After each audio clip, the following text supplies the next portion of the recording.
Two teenagers are now in the hospital, one of them just 13 years old, recovering from gunshot wounds after a late-night shooting in South Seattle.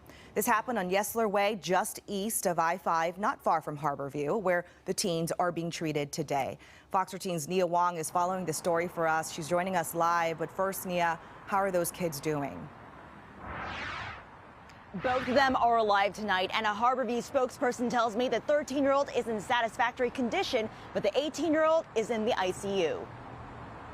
Sirens and flashing lights lit up Yesler Way late last night.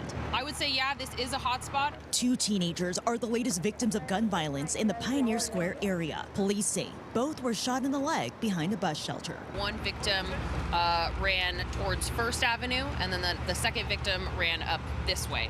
Detective Carson of Seattle PD says officers were nearby and responded quickly. It would be nice if we could have people heal permanently, but we unfortunately have several hot spots where we're devoting extra resources. So we took a look at the latest crime data. Shootings and shots fired calls are up compared to this time last year in the Pioneer Square area. Shootings are also up across the city.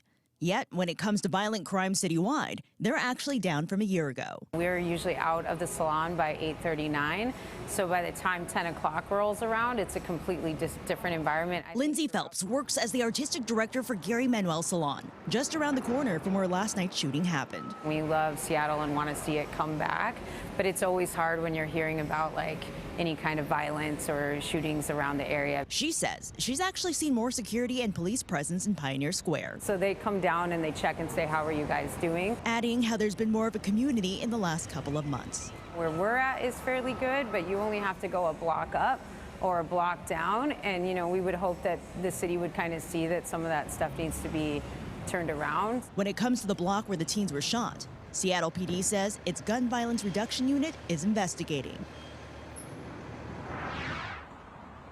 Detective Carson mentioned how evidence was collected on scene, and that's most likely witness statements or surveillance video. But of course, anyone with more information should call the Violent Crimes Tip Line, and that number is 206-233-5000.